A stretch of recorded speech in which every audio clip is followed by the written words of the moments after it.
Uma semana de mergulho, imersão na palavra de Deus.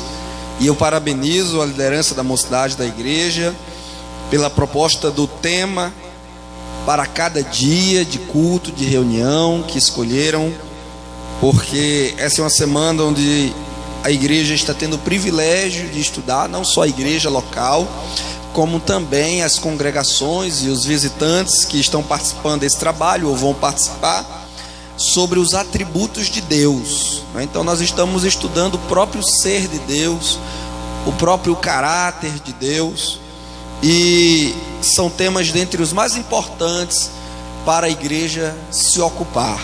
É estudar o Senhor, é a teologia propriamente, pastor? Nós estamos estudando a teologia propriamente, porque teologia é o estudo de Deus, Então estamos estudando os atributos de Deus, estamos estudando a teologia de fato. Então, meus irmãos, eu parabenizo a vocês, pastor da igreja, pastor Adeládio, que também já foi meu pastor na congregação 24 de maio. É sempre uma satisfação quando eu o revejo. Cultuamos a Deus juntos aqui esta noite. Fico muito feliz porque Ele me abre as portas para ministrar a palavra para esta igreja, como já fez em outras vezes. Sobre minha incumbência aqui hoje, com auxílio do Espírito Santo, está a responsabilidade de falarmos do atributo onisciência divina. Para tanto, eu convido já vocês a abrirem suas Bíblias comigo no livro dos Salmos, Salmo de número 139. Se você tem uma Bíblia, não a deixe fechada, faça como os crentes de Bereia, abra a Bíblia, examine para ver se as coisas são realmente assim. Na medida que a gente vai lendo, vai estudando, você vai conferindo o texto sagrado, vai criando afinidade com a Bíblia, Tem gente que tem dificuldade de localizar. O Salmo não, que o Salmo é o livro mais fácil da Bíblia para se achar, Você coloca o dedo no meio da Bíblia, a chance de abrir no livro dos Salmos é de 95%. Mas tem gente que tem dificuldade de encontrar os livros da Bíblia, especialmente os profetas menores, os livros históricos do Antigo Testamento, as cartas, as epístolas do Novo Testamento, justamente porque não tem manuseio da Bíblia Sagrada, não usa, E localizar fácil os livros da Bíblia Sagrada é uma questão de prática, é uma questão de hábito. Se você não pratica, é como direção de carro. Se você não pratica, vai ficar com medo de sair de casa no carro. Pode até ter tirado carteira de habilitação, mas nunca vai querer encarar o trânsito das 7h30, 8 horas da manhã ou das 6 horas da noite, porque não tem prática e não tem habilidade. Aí fica com medo, fica empancando no meio da rua, levando buzina de todo mundo, Mas quando você pratica, você tem habilidade. Coisa mais natural do mundo, A gente está aprendendo a dirigir carro, a gente senta assim no banco do motorista e fica, meu Deus, e agora? Aquele painelzão do carro na frente, aí é direção, é marcha, é embreagem, é freio, é acelerador, e é seta, e é um monte de coisa. A gente fica doido, como é que eu vou aprender isso? Mas depois que a gente dirige 1 ano, 2, 3, 4, 5, a gente vai fazendo as coisas que nem sente, Vai fazendo e dá seta, e acelera, e embreagem, vai, e freio, e vira, direção. E eu tinha o maior medo quando eu estava aprendendo a dirigir, me preparando para tirar minha carteira de habilitação. Eu tinha o maior medo de fazer baliza e estacionar de ré. Mas, irmão, depois que a gente tem umas aulazinhas com professores bons, tem professor por aí que não presta não ensina as coisas direito. Mas quando a gente tem aula com um professor bom, que nos ensina uns macetes, uns truques. Eu tive um professor na autoescola que ele me ensinou um truque para fazer baliza, que não tem erro não. Você coloca o carro aqui do lado, você olha o espelho aqui desse lado assim, quando você fizer, que vê assim, do jeito que ele ensinou, irmão, até hoje eu faço, nunca deu errado. Glória a Deus. Só não vou dizer o nome aqui da autoescola para não fazer propaganda de graça, que eu não ganhei nada.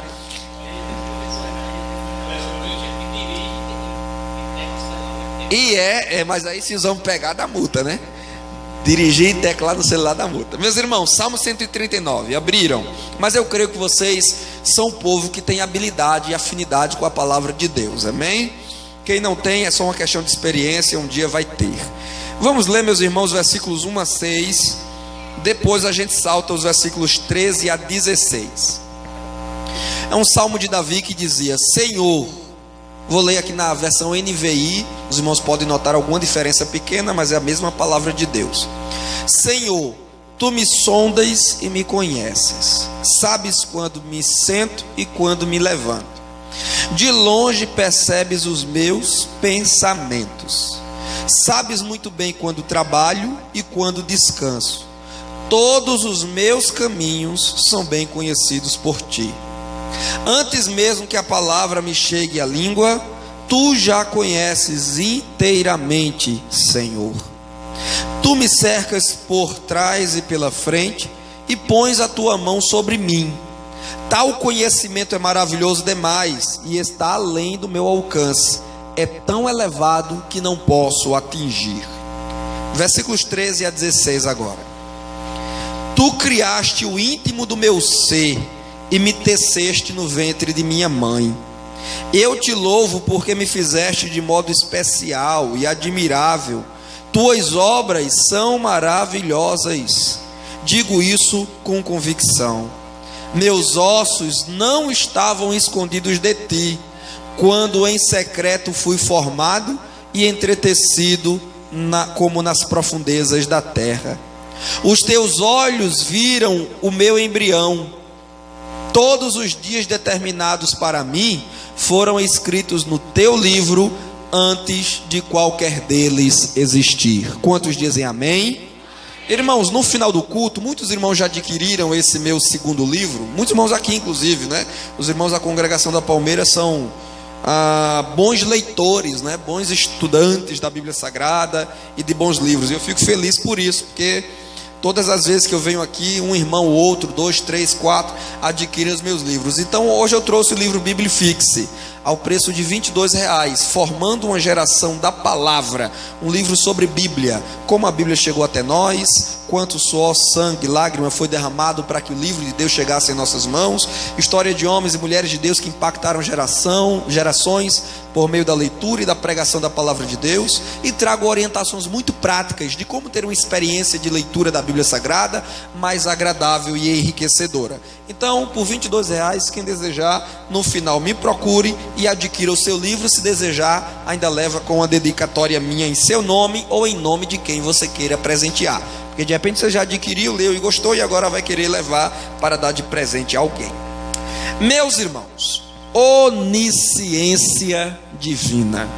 Vamos, com a graça de Deus, respeitando o horário que nos está proposto, meditando versículo a versículo do texto que nós acabamos de ler, para que neste dia possamos aprender um pouco mais sobre este atributo que fala da capacidade extraordinária que somente Deus tem de conhecer todas as coisas que podem ser conhecidas, com riqueza de detalhe, com total perfeição. Onisciência é uma palavra que se origina da língua grega. Você sabe que a Bíblia ela foi muito influenciada pela língua grega. O Novo Testamento inteiro foi escrito originalmente na língua grega. Há uma tradução que foi feita, inclusive mesmo nos dias de Jesus e dos apóstolos, do Antigo Testamento para a língua grega, que originalmente o Antigo Testamento foi escrito na língua hebraica, a língua dos hebreus, dos judeus. Mas houve uma tradução feita para a língua grega, naquele chamado período interbíblico, entre Malaquias e o Evangelho de Mateus, que é a tradução chamada Septuaginta, a tradução do Antigo Testamento para a língua grega, feita por aproximadamente 70 escribas. Estou dizendo isso só para dizer a você que a língua grega influenciou muito os autores e tradutores da Bíblia Sagrada. E a palavra onisciência, este prefixo oni, vocês vão ouvir aqui, se já não ouviram. Ontem foi sobre imutabilidade, né? Anteontem, tem razão, ontem foi segunda-feira, anteontem, domingo, Jean-Pierre, evangelista e meu amigo, esteve ministrando sobre imutabilidade divina. Mas vocês ainda vão ouvir essa semana sobre onipresença de Deus, onipotência de Deus. Então veja que o prefixo oni está presente em todas essas palavras. E oni, na língua grega, significa todo, ou tudo, ou completamente. Portanto, onisciência é a capacidade de ter toda a ciência, de ter o conhecimento, a ciência completa, internalizada em si. Esse é um atributo que nenhum anjo tem, Esse é um atributo que os demônios não têm, Satanás não tem. Aliás, irmãos, é um equívoco que nós muitas vezes cometemos, é de pensar que Satanás sabe tudo. Satanás não sabe tudo. De pensar que Satanás lê todos os nossos pensamentos. Não, Satanás não lê todos os nossos pensamentos. Não lê, a não ser aqueles que ele mesmo semeia através das tentações que ele vem lançar sobre nós. Evidentemente ele conhece, porque foi ele que lançou. Ele encontrou brecha na nossa mente, então ele entra, domina nossa mente e aí semeia os seus pensamentos malignos. Mas o pensamento, a mente de um crente liberto, lavado, remido no sangue de Cristo, ele não conhece. Engraçado porque Marcos Antônio tem um hino antigo lá na década de 90 que ele dizia assim: o crente tem um segredo com Deus quando fala os mistérios dos céus, né? E ele fala que o inimigo escuta a sua oração quando falas de maneira que ele entenda, mas ele tenta discernir, entender o que a gente está falando quando a gente está orando em línguas, porque é uma linguagem espiritual, é uma linguagem do nosso espírito diretamente com Deus. Muitas vezes, se a gente não tem um dom de interpretação, nem a gente mesmo que ora entende, mas o nosso espírito está sendo edificado. Então, minhas irmãs e meus irmãos, caras moças e rapazes, Satanás não sabe de tudo sobre nós, Satanás não lê toda a nossa mente, ele não está presente em todo lugar, tentando todo mundo ao mesmo tempo. Ele tem os seus demônios espalhados na terra, mas Satanás nem é onipotente, nem é onipresente e nem é onisciente. Esses três atributos são exclusivos do nosso Deus, do Pai, do Filho e do Espírito Santo. E essa é uma glória que Deus não reparte com absolutamente ninguém. Sobre Deus, que vermos a Ele, formos feitos semelhante a Ele, nem ainda lá no céu nós seremos feitos onipresente, onipotente, onisciente. Nem lá, porque esses três atributos são eternamente exclusivos do Senhor. Se você me entende, diga amém. Graças a Deus. No primeiro verso, que é na verdade uma introdução para este salmo, que é um salmo de louvor, a onisciência, a onipresença e a onipotência de Deus, esses três grandes atributos divinos, eles estão sendo aclamados através desta poesia de Davi, porque você sabe que os salmos eram poesias, eram cânticos, eram louvores. E esses três atributos estão sendo cantados nesse salmo. Nós não lemos ele na íntegra, porque não se faz necessário. Nosso foco aqui hoje é falar sobre a onisciência divina. Então Davi, ele vai introduzir no verso 1 dizendo Senhor. Na sua Bíblia, como na minha, creio que a palavra Senhor está com todas as letras em maiúsculo, não é? Sim ou não? Na sua Bíblia, a palavra Senhor está com todas as letras em maiúsculo.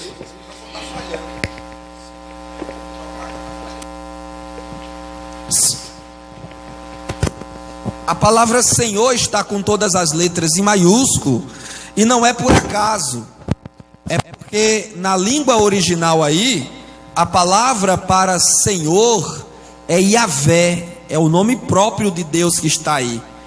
Quando somente a primeira letra é traduzida em maiúscula, é porque a palavra no texto original é Adonai, que significa dominador, Senhor, Rei, majestoso.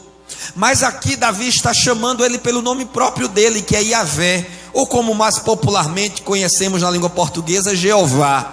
Então Davi está dizendo literalmente assim, ele não está dizendo apenas Senhor, num pronome de tratamento de respeito, como quando eu me dirijo ao pastor da igreja chamando ele de Senhor, quando eu me dirijo às irmãs de mais idade chamando elas de senhora, é um pronome de tratamento de respeito. Não, Davi não está fazendo aqui apenas uso de um pronome de tratamento de respeito. Davi está invocando o próprio nome de Deus, Yahvé ou Jeová. Então ele está dizendo, Yahvé, tu conheces e tu me sondas totalmente. Sondar, irmãos, todo mundo aqui sabe o que é sondar, é fazer um raio-x, não é?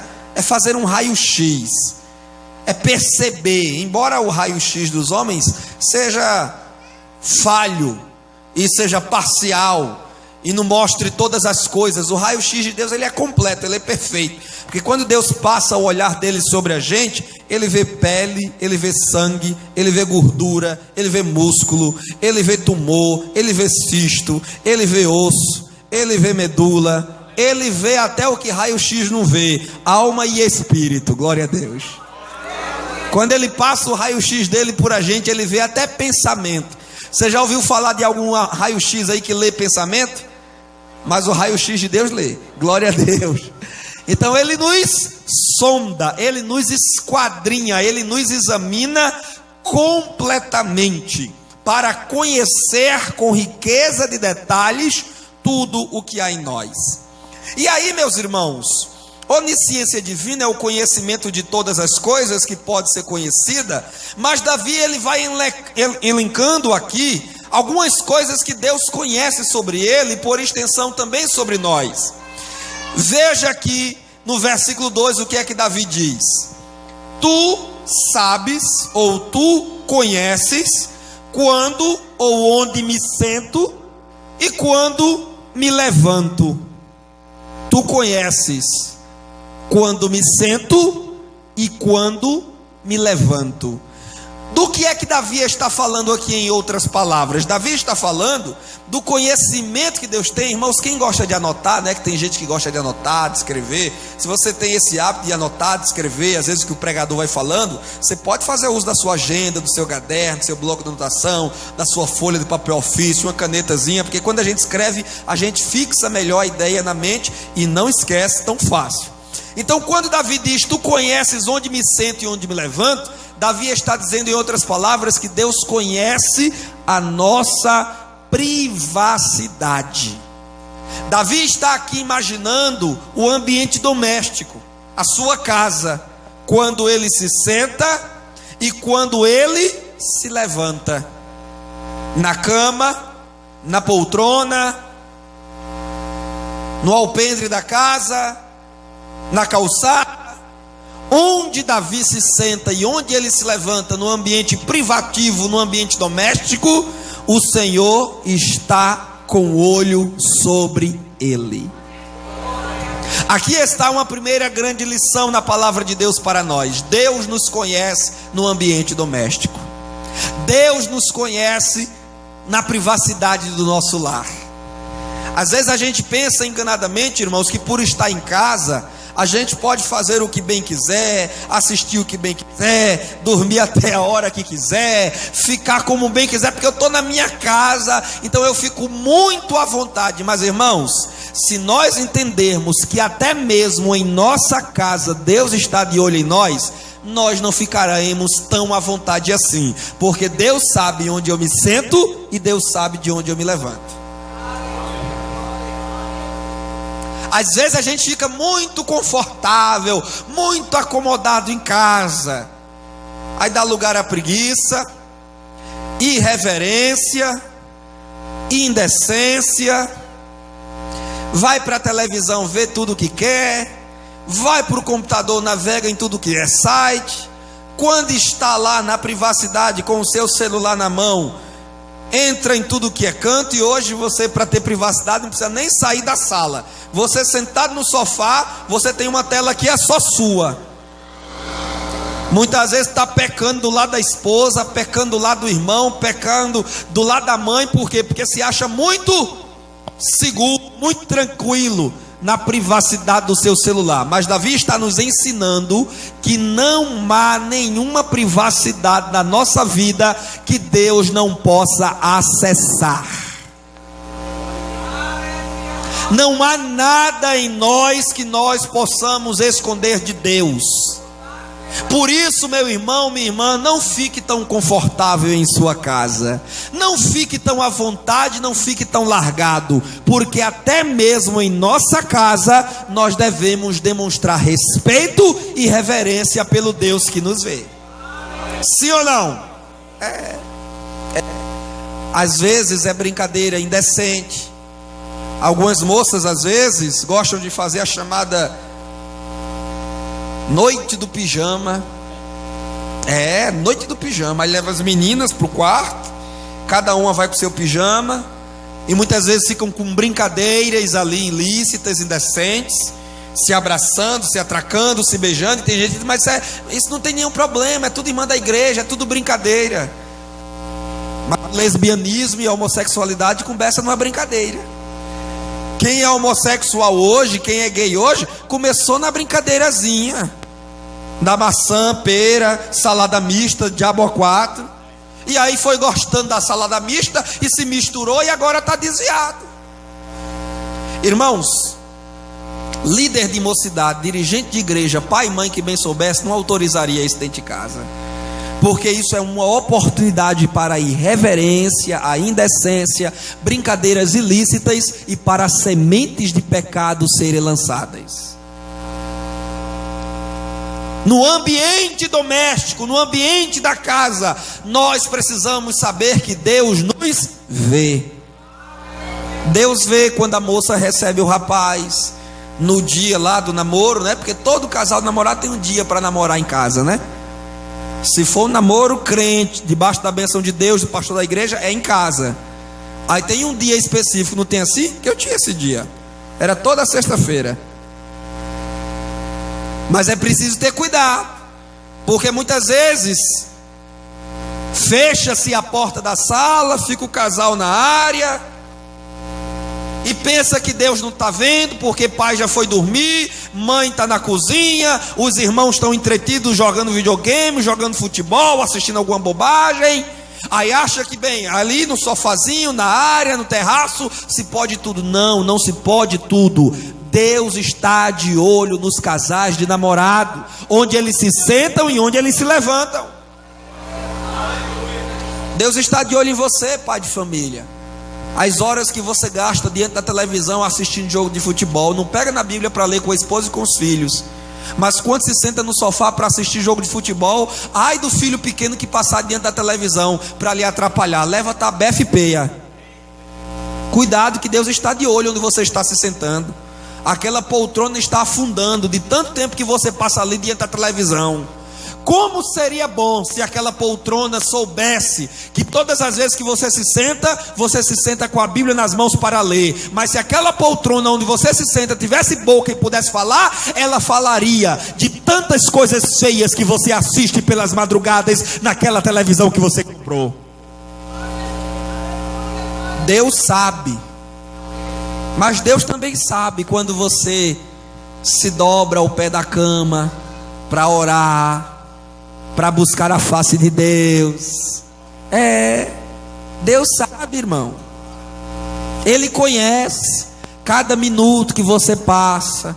Muitas vezes o corpo cansado, os olhos querem dormir, e você vai lá no banheiro, joga água no rosto e diz: não vou dormir agora não, que eu vou orar, eu preciso fazer igual o Jacó, entrar no val de Jaboque e lutar com o anjo até ele me abençoar. E Deus vê o seu esforço também. Deus sabe, irmão, quem ora e quem não ora. Não adianta mentir, não adianta fingir, não adianta chegar na igreja com cara, agora eu vou usar a palavra que o Senhor disse, não adianta chegar na igreja com cara de padre nem de beata, porque Deus sabe, irmão, quem é crente e quem não é, para além das aparências. Então em nosso ambiente doméstico Deus sabe. É por isso, irmão, que o marido tem que ter cuidado no trato com a esposa, porque Deus sabe. Eu estou na minha casa, quem manda aqui sou eu. Não, casa de crente quem manda é Jesus. Quem direciona é a palavra de Deus. Marido e mulher tem que ser submisso um ao outro e ambos submissos ao Senhor. Louvado seja Deus. Então cuidado, porque Deus está vendo como você trata a sua esposa, como você trata o seu marido, como você trata os filhos. Viu? Violência doméstica, Deus está de olho. Deus sabe quem aqui faz culto doméstico e quem não faz. Deus sabe tudo, irmãos. Ele sabe onde nós nos assentamos e onde nós nos levantamos. Que nossa casa, irmãos, hoje passe por uma limpeza espiritual, para que quando Deus mirar o olhar sobre nossa sala, Ele veja a santidade. Quando Ele olhar para o nosso quarto, Ele veja a santidade. Quando Ele olhar para a nossa cozinha, Ele veja a santidade. Quando Ele abrir a a geladeira da nossa casa, esquadrinhar, sondar com o raio-x dele, ele não encontre cerveja, cachaça, pitu, não. Ele encontre lá, no máximo, irmão, Coca-Cola, Sprite e suco de laranja. Porque até a geladeira do crente tem que ser mantida sob pureza e santidade para a glória de Deus. Que quando Deus passar o olho em nosso guarda-roupa, ele não veja nenhuma pornografia escondida. Que quando Deus fizer um raio-x em nosso celular, ele não encontre nenhum nude, nenhuma mensagem obscena. Que quando Deus passar o olhar irmãos, eu vou dizer uma coisa aqui para você: não tem senha para Deus não, irmão. Não tem criptografia para Deus não, irmão. Aquele que criou os céus e a terra, tu acha que ele não sabe a senha do teu celular, irmão? Deixa de besteira. Ele já sondou, ele conhece cada kbyte, megabyte, gigabyte. Ele sabe cada arquivo em pastas ocultas que você criou no computador, que ninguém vê. Eu coloquei uma senha, eu tenho um macete, eu tenho um truque, meu irmão, que aqui, olha, quando eu fecho ninguém abre, quando eu abro ninguém fecha. E você tem a chave de Davi, e você é Jesus por acaso, Você não sabe de nada, Deus sabe de tudo. Filipe disse: achamos o profeta de quem falou Moisés, de Nazaré. Aí Natanael disse: pode vir alguma coisa boa de Nazaré? Filipe disse: vem ver. De lá vai Filipe, levando Natanael para junto de Jesus. Antes de Natanael abrir a boca diante de Jesus, Jesus libera uma palavra para ele: eis aí um verdadeiro israelita em que não há dolo. De vez em quando ele fala umas bobagens, mas ele fala com certeza, com convicção. Ele não fala com bajulação e com engano não. Ele é um israelita em quem não há engano.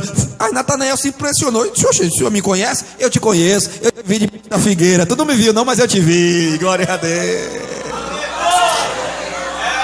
Você não me viu, mas eu te vi, irmão. Olha, irmão, se o crente soubesse como Deus sabe tudo ao nosso respeito. Diga: no ambiente doméstico. Não, diga: no ambiente doméstico, Deus me vê e Deus sabe tudo sobre mim. Olha o que é que ele diz, irmãos, no versículo 3: sabes muito bem quando trabalho e quando descanso.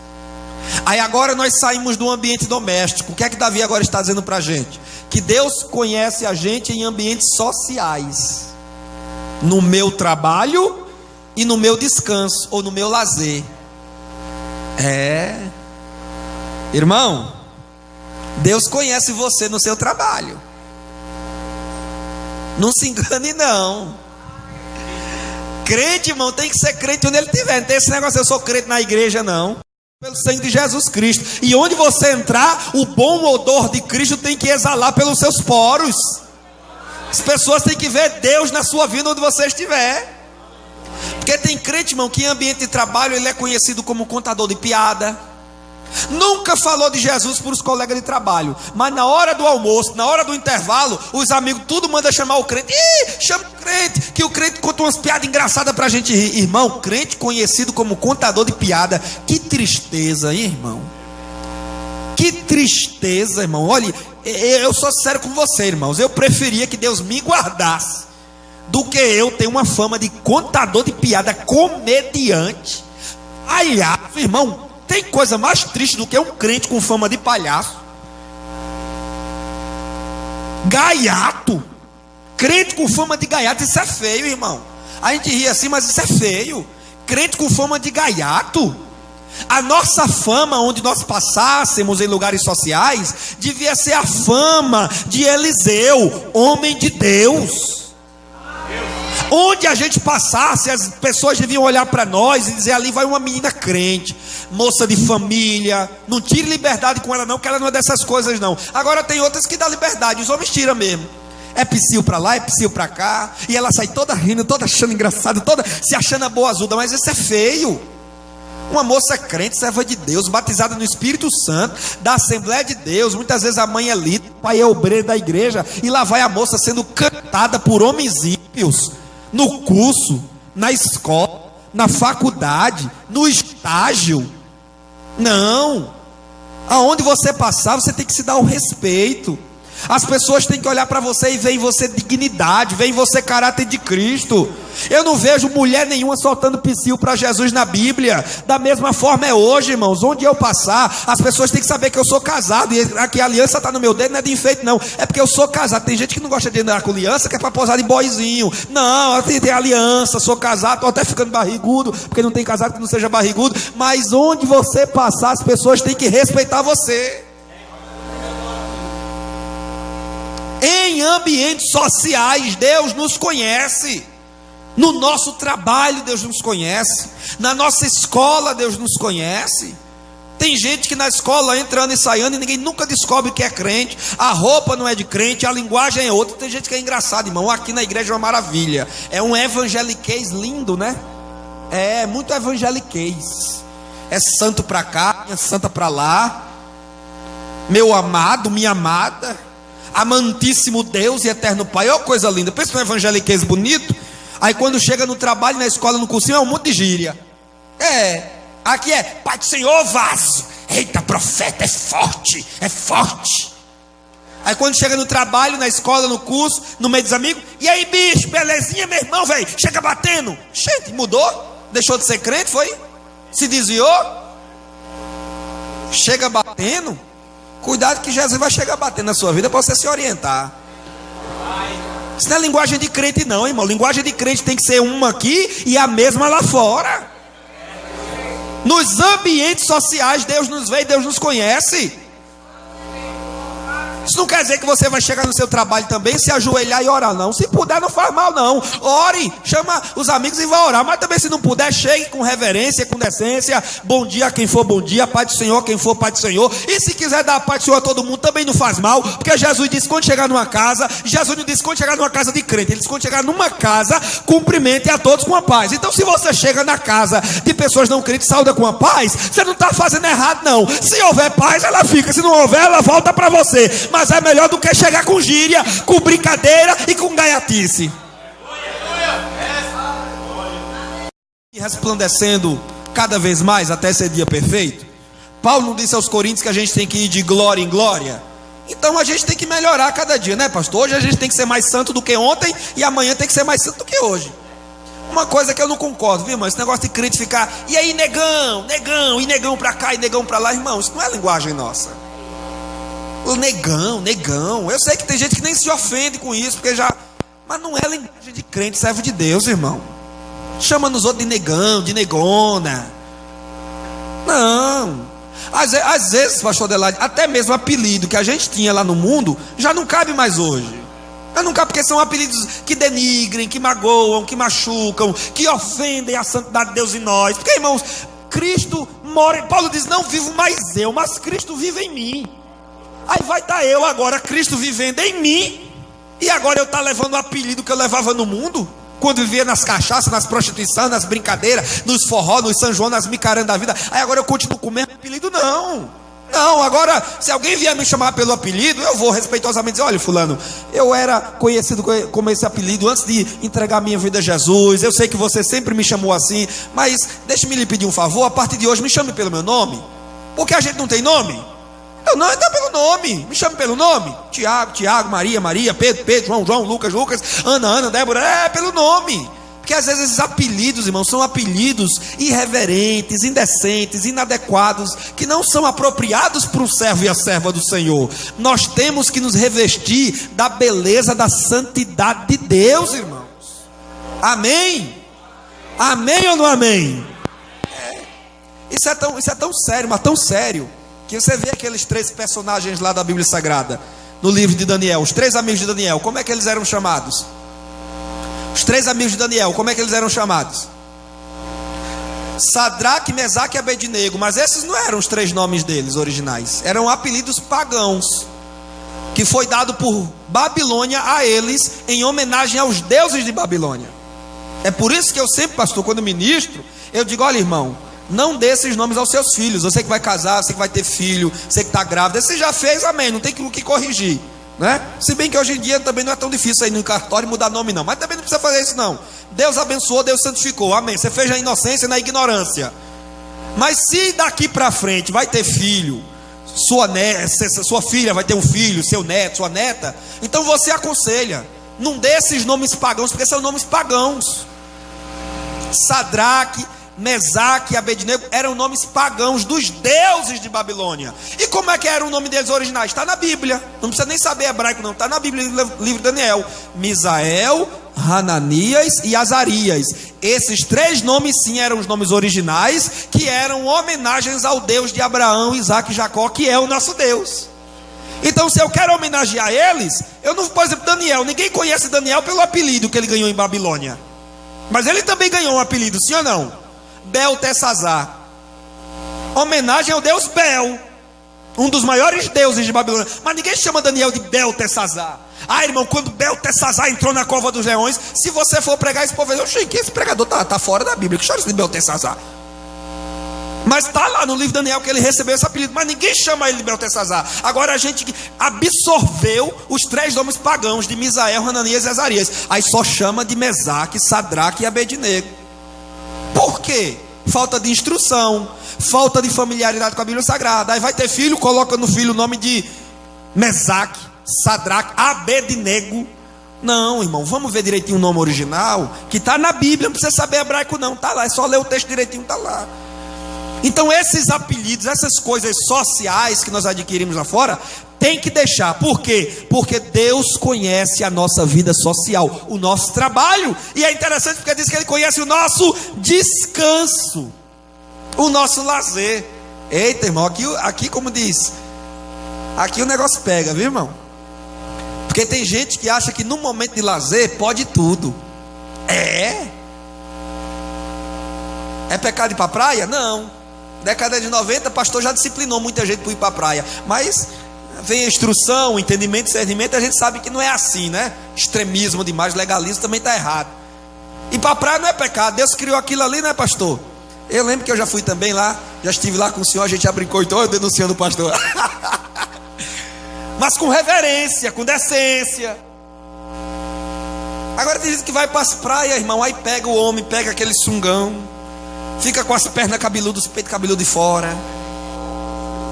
Aí vai a mulher, a irmã, aí vai, nem tem em casa, mas procura onde é que vende um biquíni, apertadinho, arrochadinho, deixa o umbigo logo de fora. E eu não sei o que é essa sina que mulher tem de ficar mostrando o umbigo.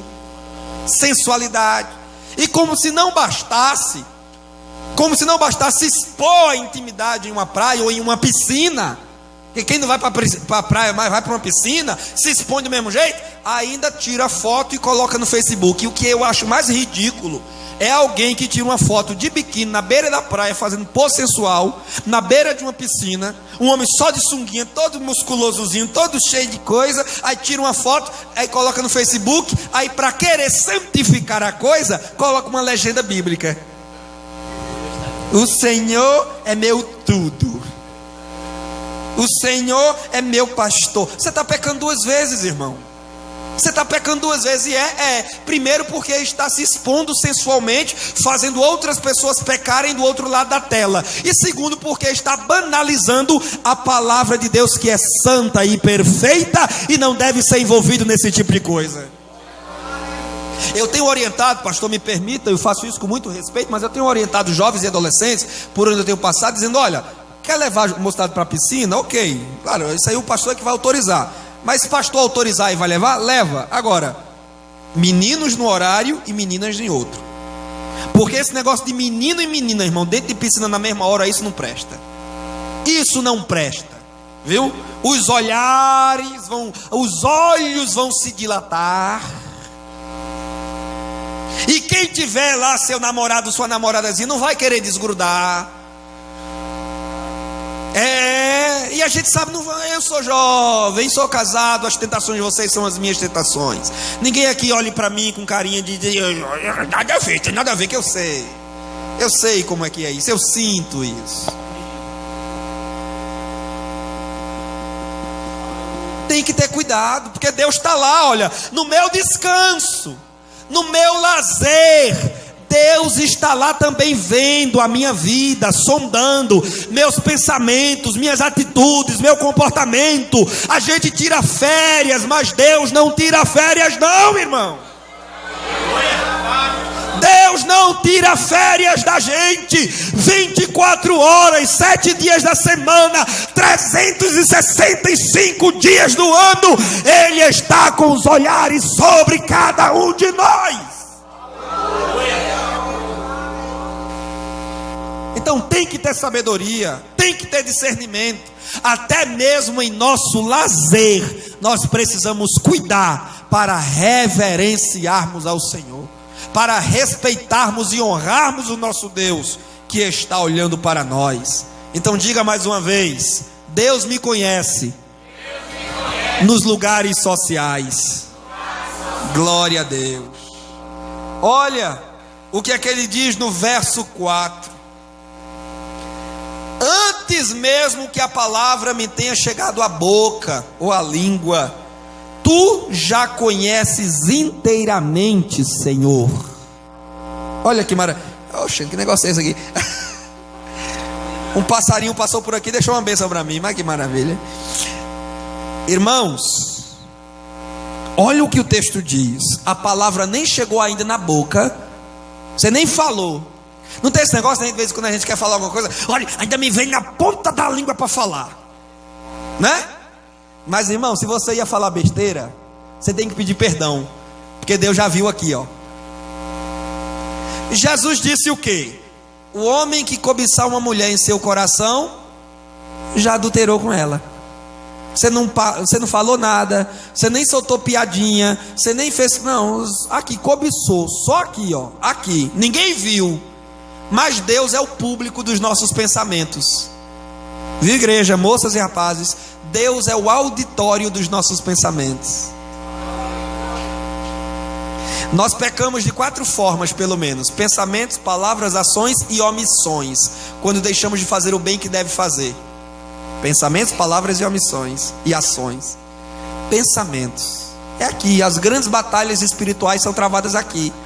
Antes de praticarmos com os braços, com as mãos, com os pés, antes de falarmos, tudo se realiza aqui, o grande campo de batalha.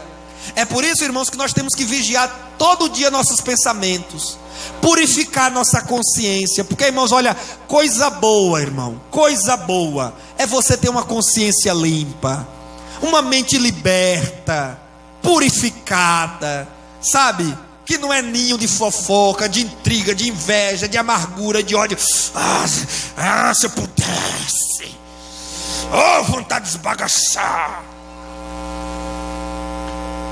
Você não fez, mas desejou, já pecou, tem que pedir perdão.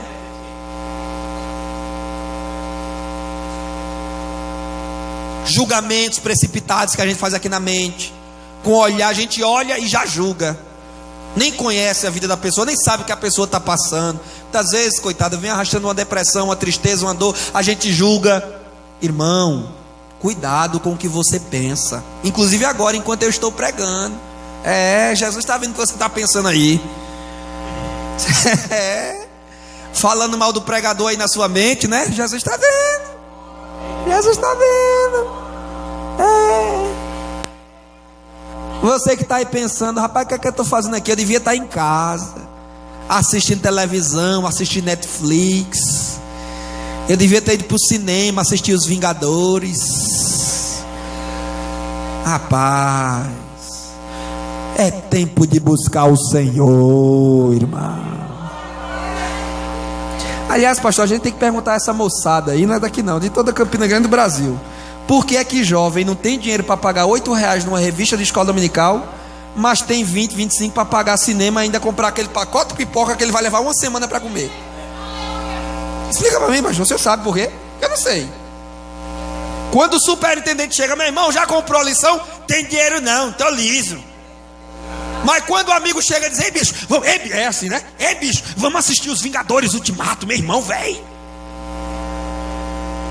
Ele arruma dinheiro com o pai, com mãe, com o primo, com o vizinho, com o amigo. E depois ainda vai para a praça da alimentação comer o McLanche feliz no McDonald's. Irmão, olha, Jesus tem que ter muita paciência com os crentes, viu, irmão? Jesus tem que ter muita paciência com os crentes. Meu povo é levado cativo porque lhe falta conhecimento, disse Isaías. Meu povo é destruído porque lhe falta conhecimento, disse Oséias. Igreja, moças e rapazes, aproveitem que vocês têm saúde, que vocês têm tempo. Não tem menino pequeno para dar de comer, não tem mulher no pé falando que acabou o gás, não tem conta d'água e de luz para pagar dentro de casa. É sustentado por painho, por maninha, no máximo ajuda a lavar uns pratos e ainda com cara feia, varre uma casazinha que não dá trabalho e ainda fica murmurando. Aproveite a saúde, o tempo que vocês têm para se dedicar à oração, ao louvor, ao evangelismo, à pregação, ao trabalho, ao serviço na obra de Deus, porque a igreja é tempo de buscar o Senhor. Igreja, buscai ao Senhor enquanto se pode achar, invocai-o enquanto está perto. Clama a mim e responder-te-ei, anunciar-te-ei coisas grandes e firmes que não sabes. Buscai em primeiro lugar o reino de Deus e a sua justiça, e as demais coisas vos serão acrescentadas. Louvado seja Deus. Irmãos, nossas intenções Ele sabe. É por isso que o pastor Antônio Gilberto dizia que Deus há de julgar até mesmo as boas ações feitas com más intenções. Deus há de julgar até mesmo boas ações feitas com más intenções. Você lembra o fariseu orando dentro do templo? Graças te dou, Senhor, porque não sou como essa gentalha. Eu dou o dízimo de tudo que ganho. É uma coisa boa, sim ou não, dar o dízimo? Mas ele fazia com má intenção, para se promover, para se mostrar. Eu jejum 2 vezes por semana. Já perdeu o jejum, fica se gabando, falando. Eu dou esmolas aos pobres. Jesus ensinou a dar com a esquerda, com a direita, para que a esquerda não veja. Mas o cara dava com a esquerda, com a direita, e ficava se contemplando, se admirando no espelho, se louvando a si mesmo, se gabando. Irmãos, olha, a coisa mais besta que o ser humano faz é ficar se gabando diante de Deus em oração. Se gabar diante das pessoas comuns já é feio, se gabar diante de Deus em oração ainda é ridículo. Eu sou isso, eu sou aquilo. Irmão, olha, deixa eu ensinar uma coisa aqui para você, saindo um pouquinho, mas eu volto bem ligeirinho. Nunca cometa o erro de ficar se comparando com ninguém em oração. Nunca. Ah, Senhor, meu marido não quis vir, mas eu estou aqui, você está me vendo, hein? Ponto para mim, irmã. Vai pedir misericórdia a Deus pelo ver teu marido, mas não fica se comparando com ele em oração, não. Ah, Senhor, olha, muitos não quiseram vir, Senhor, mas eu vim. Foi Ele que te trouxe. Aleluia. Faz a tua oração quietinho, caladinho. Fala de tu para Deus. Quando for falar de alguém é para pedir misericórdia por essas outras pessoas. Mas não fica se medindo, se comparando não. Porque Deus exalta ao humilde, mas abate ao soberbo. Louvado seja Deus. Então não adianta, irmão, até mesmo quando a gente faz coisas boas, mas com intenções erradas, Deus reprova. Porque Ele sabe aqui, ó. Aqui o que está aqui, o interesse, o desejo. Muitas vezes é querer se promover, é querer fazer média com o pastor da igreja. Quantos moços que vêm, mas muitas vezes não é buscando comunhão com Deus, não é amizade com Deus. É porque viu uma moçazinha engraçada na mocidade, se interessou, aí fica aqui, olha, como uma raposinha rodeando a vinha. Não adianta, meu mano, Deus sabe. Deus sabe. Quem está aqui essa noite porque veio buscar a face de Deus, e quem está aqui porque veio buscar a face de homem e de mulher, Deus sabe. Porque Ele sabe nossos pensamentos, cada um, irmão. Tudo que você pensou hoje foi batido no computador de Deus e está registrado no HD do céu. A menos que você se arrependa, virá a carta de cobrança no dia certo, expedido pelo próprio Deus, o Senhor dos céus e da terra. Então que nossos pensamentos sejam limpos, que nós possamos orar essa noite dizendo: Jesus, limpa meus pensamentos, Jesus, de amargura, ódio, raiva, pensamentos de impureza, cobiça. Ô Jesus, limpa minha mente. Você pode fazer essa oração essa noite, irmão? Pode fazer essa oração? Então feche seus olhos e ore aí agora, bem rapidinho, 1 minutinho. Ô Jesus, limpa minha mente, Jesus. Estresse, ansiedade, aperreio desnecessário, mágoa, pensamento de inveja, de cobiça.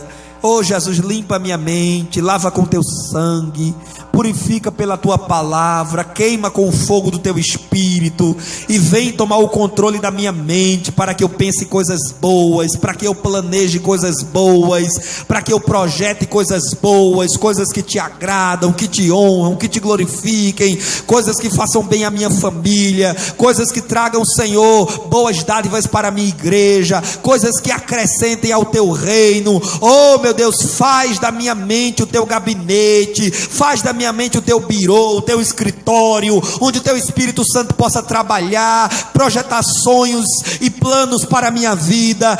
Sim, meu Deus, dá-me o capacete da salvação, para que as setas de Satanás não entrem na minha mente. Glória a Deus. Amém, meus irmãos. Eu sei que muitos jovens têm lidado com pensamentos impuros. Eu sei que essa batalha é uma batalha terrível de se vencer, mas se vocês clamarem, como dizia Aline Barros em um hino antigo, quando o pecado chegar em você, clame o nome de Jesus. Ele está pronto para te socorrer, mas você precisa clamar. Quando o pensamento de negatividade, meu Deus, agora saindo da questão de pecado e indo para pensamentos negativos, pastor, o que é isso? Eu pregava ainda ontem numa igreja dizendo que nós estamos vivendo, Ranieri, no Brasil, uma epidemia de suicídio. É pastor se matando, é pastora se matando, é cantor gospel se matando. O que é isso? Porque as pessoas estão perdendo a batalha na mente. São às vezes até pessoas bem resolvidas financeiramente, são até moças bonitas, com aquelas Yasmin, para você ver que não é questão de não ter beleza, não. Era uma moça bonita, que cantava no Raul Gil, mas deu cabo da própria vida. Então o que é que falta? Muitas vezes a moça na igreja diz: ah, eu sou feia, ah, porque meu olho, ah, porque meu cabelo, ah, se eu tivesse uma aparência bonita. Não, talvez se você fosse mais bonita do que você é, você se deprimiria mais, você exigiria mais de você e ficaria trancada dentro de um quarto, sofrendo de anorexia, defiando até a morte, e ou finalmente tomaria um remédio, um veneno, e liquidaria a sua própria vida. O que é isso nesse país? Tanta moça, tanta adolescente, tanto pai e mãe de família se matando. É porque a mente, irmãos, não está protegida pelo capacete da salvação. Aí vem pensamentos de negatividade: você não presta, ninguém te quer, ninguém te valoriza, você não serve para nada, seu namoro deu errado, seu casamento deu errado, não adianta lutar, você não vai recuperar, é daí para pior, você não vai pagar essa dívida nunca, você não tem dinheiro, você é um pobre perrapado, desista da vida, liquide a sua vida, acabe com esse sofrimento de uma vez por todas. Sabe o que é isso? É Satanás querendo dominar a nossa mente. Mas nesta noite, na autoridade da palavra de Deus e investido da unção do Espírito Santo, nós repreendemos todo o complexo de inferioridade, todo pensamento negativo e todo sentimento suicida seja derrotado e jogado por terra em nome de Jesus Cristo, porque Jesus veio para que nós tenhamos vida, e não é qualquer vida, é vida em abundância, para a glória de Deus. Amém, meus irmãos? Deixa penetrar a luz de Deus na sua mente. Oh, meus irmãos, Ele conhece tudo. Aí os versículos, eu vou parar no versículo 5 e 6, não vou mais adiante, já estou cumprindo o horário.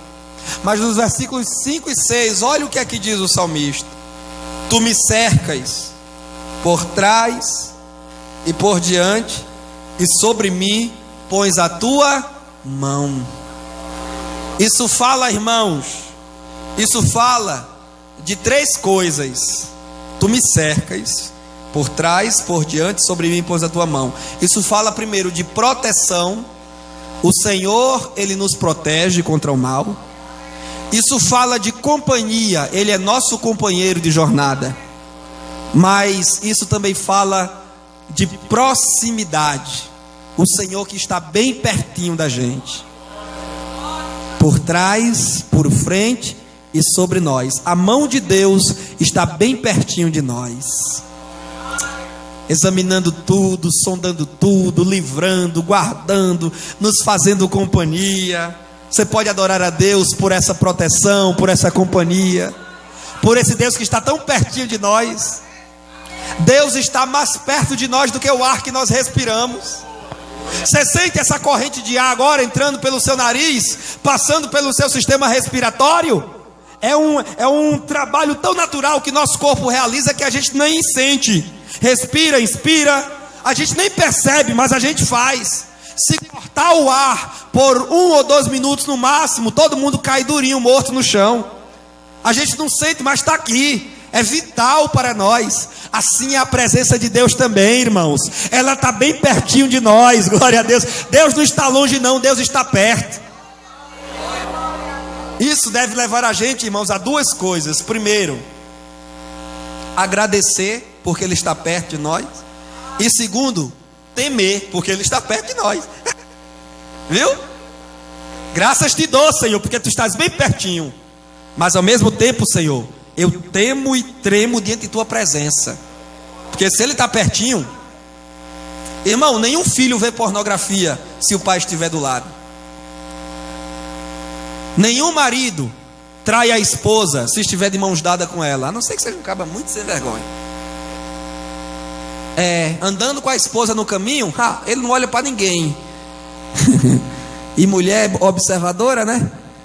A mulher fica só de olho assim. Aí o marido, mas marido, escuta uma coisa, é a semana da mocidade, mas Deus fala para moço, para senhor, senhora, para criança, para todo mundo. Quando sua esposa não estiver do seu lado, se lembre que ela não está, mas alguém muito mais especial do que ela está. Deus onisciente, te cercando por trás, pela frente e com a mão dele em cima de você. Viu? Do mesmo jeito serve para as esposas, moços e moças. Viu? Não tem esconderijo para Deus não. Tem nada. Não tem luz apagada. Vou apagar a luz. Oxe, apague. Davi disse no Salmo 139: luz e trevas para ti é a mesma coisa. Sabe o que ele está dizendo?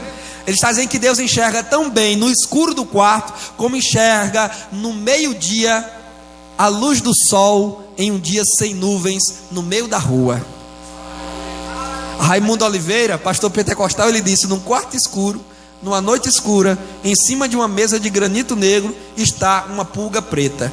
Do alto de sua glória, Deus a vê. Jesus disse: até os cabelos de vossa cabeça estão... Irmão, tremei.